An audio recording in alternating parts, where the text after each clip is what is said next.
केते जण स्त्री तांको स्वामी विरोध रे ए बाबद रे आइचंदी एफआईआर करिया को जो स्वामी बिना अनुमति रे ता स्त्री को छुई परिबो नै सेही स्वामी मध्य ताको हाथ धरिकी बाहाइथिबो जो माने बलात्कार करंती तांको माटी रे पोती पकई ता मुंड पर्यंत ताको पत्थर पकई मारी दियंती ना ये तो आमे जानुचंती बा आमे पूर्वरु मध्य ए कथा कहउथिले जे कोनोसी नारी रो बा स्त्री रो बिना तार इच्छा न थाई जदि स्वामी ता संगे शारीरिक संपर्क रखे ताकू एक प्रकार बलात्कार बा धर्षण धरा जीव बा रेप धरा जीव ये जा महामान्य सर्वोच्च न्यायालय जहाँ ये निर्देशनामा किंतु कथा होची जे आमे ये जो कथा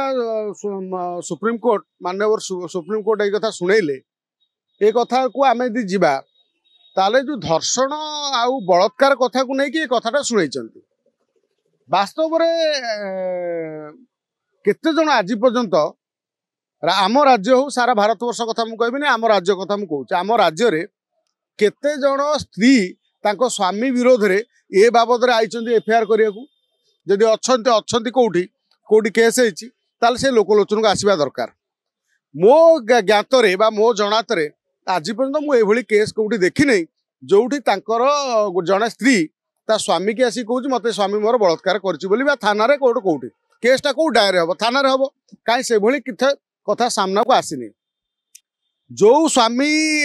बिना अनुमति रे ता स्त्री को छुई परिबो नै सेही स्वामी मध्य ताको हाथ धरिकी बाहाइथिबो हाथ धरिकी बाहाइथिबो सर्वसाधारण बाहाइथिबो 5 लोक 50 लोक 100 लोक माने सबू साली सहित बाहर रहिथिबो माने तांको परिवार आंको परिवार समाज स्वीकृति नहीं कि बाहाइथिबो ता परे जदि अपराध ताकू कोनोसी समय रे स्त्री स्वामीर मनमाल्य हला ता भीतर तांको टिके पाटितुंड होईची कली झगड़ा होईची सेही समय जदि स्वामी ताकू बाध्यबाधकता करछि शारीरिक संपर्क रखिया पाए तेबे याकू धरा जीव कोन ये गोटे होची धर्षण एथिपाई सर्वोच्च न्यायालय जति चिंता प्रकट कले मु भाबुची समाज रे घटुथिबा जो बलात्कार आउ जेते हत्या ए उपरे गोटे बड़ आईन आनिथिले भलो होइतांदा जेमिति आमे अतीतरु दाबी करूचंती जे बलात्कारी को फांसी दिया जाऊ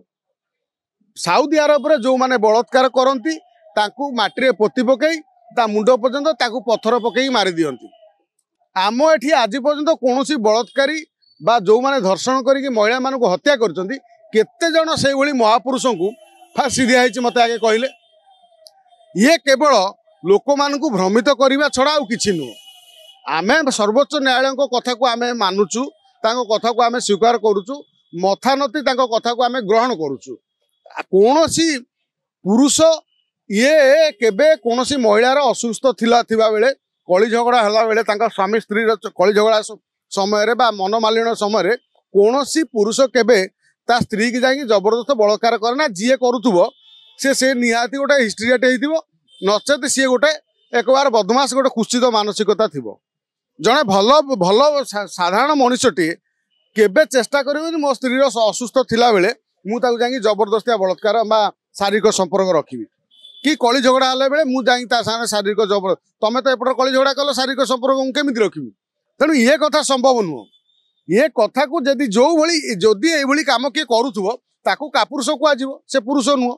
किंतु जने स्वामी ता स्त्री की जदि जबरदस्ती ये करदेला शारीरिक संपर्क रखा चेष्टा कर सी गोटे रेप हो ये अजब ए भारत रे आपण आगे से आईन आणतु ना जीए ये जो कलिकतार ममिता केस भली झील को खिनभिन कर मारे पुरुष सब जो 10टा कापुरुष गोटे झील को रेप कर मारी फांसी कर दिया घोषणा करें कि फांसी घोषणा करूँ तेबे जाए समाज में ये कुत्सित चिंताधारा और परंपरा हटब ना कुत्सित मानसिकता धरी व्यक्ति माने चारिआडे बुलुचंती महात्मा गांधी भाषा रे जड़े महिला ता कर्म क्षेत्र जिते राति 2टारे सुरक्षित सहित ता घरे पहुँची पार तेबे जानिबो आम भारत वर्ष स्वाधीन अच्छी बोली